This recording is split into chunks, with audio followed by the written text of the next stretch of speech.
Sarah serrait un maigre sac de courses, le cœur lourd. Le poids des factures impayées l'oppressait. Être mère célibataire et enseignante n'était pas facile. Son maigre salaire couvrait à peine le loyer, et encore moins les besoins de sa fille, Lily. Lily, son étoile brillante, méritait le monde. Sarah s'était jurée de le lui offrir, quel qu'en soit le prix. Chaque jour à l'école était un joyeux défi. Sarah se dévouait corps et âme à l'épanouissement des jeunes esprits, les regardant s'épanouir sous sa tutelle. Mais la joie était toujours teintée d'une anxiété lancinante. Comment pouvait-elle assurer l'avenir de Lily? Les cours particuliers n'offraient qu'un faible répit, le revenu supplémentaire n'étant qu'une goutte d'eau dans l'océan de leurs besoins. Un soir, Sarah se retrouva à fixer son reflet. Le reflet qui la fixait était hagard, ses yeux assombris par l'inquiétude. Le désespoir la rongeait. Elle devait faire quelque chose, n'importe quoi, pour assurer l'avenir de sa fille. C'est alors qu'elle prit une décision qui la remplissait de honte, mais aussi d'un espoir désespéré. Cette nuit-là, sous le couvert de l'obscurité, Sarah entra dans un monde qu'elle n'avait jamais imaginé habiter. Elle ravala sa fierté, son cœur battant la chamade, un mélange de peur et de détermination. Elle devait le faire pour Lily. Les néons clignotants de la ville projetaient une lueur étrange sur le trottoir mouillé.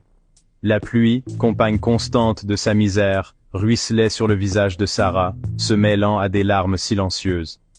Elle se sentait à des millions de kilomètres de la joyeuse salle de classe et des regards innocents de ses élèves. Chaque voiture qui ralentissait, chaque homme qui la regardait, la dépouillait un peu plus de sa dignité.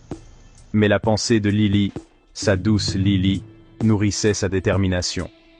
Ce n'était qu'un rôle, un moyen d'arriver à ses fins. Une voiture noire élégante s'arrêta à côté d'elle. L'homme à l'intérieur, le visage caché dans l'ombre, la regarda avec une expression indéchiffrable. Il lui rappelait les pères qu'elle voyait aux événements scolaires, prospères et confiants. La honte la submergea, brûlante et suffocante. « Montez !»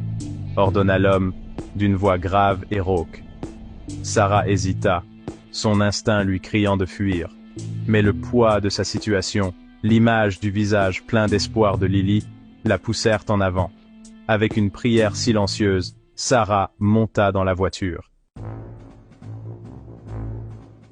William était fatigué. Les transactions commerciales et les réunions du conseil d'administration étaient devenues monotones. Sa vie, autrefois remplie d'objectifs et d'ambitions, lui semblait désormais vide. Le divorce l'avait marqué, le laissant avec une immense maison et un vide immense dans son cœur. Il s'était jeté à corps perdu dans son travail, cherchant du réconfort dans les feuilles de calcul et les marges bénéficiaires. Mais ce soir-là, la solitude était insupportable. Alors, il se retrouva à conduire sans but dans les rues détrempées par la pluie, cherchant il ne savait quoi. C'est alors qu'il la vit. Debout, au coin de la rue, le visage pâle sous le lampadaire, elle avait l'air perdue et vulnérable. Quelque chose dans sa posture le toucha. Il ne pouvait pas l'expliquer, cette envie de lui tendre la main, de lui offrir un abri contre la tempête. Il s'arrêta, son instinct lui disant de l'aider. Il fut surpris par sa beauté, la tristesse dans ses yeux à la fois intrigante et déchirante. Elle hésitait, son regard parcourant nerveusement sa voiture. Il vit sa peur, la façon dont elle serrait son sac à main, comme si c'était son seul bouclier. Cela lui donna envie de la protéger, d'effacer la peur qui voilait ses beaux yeux.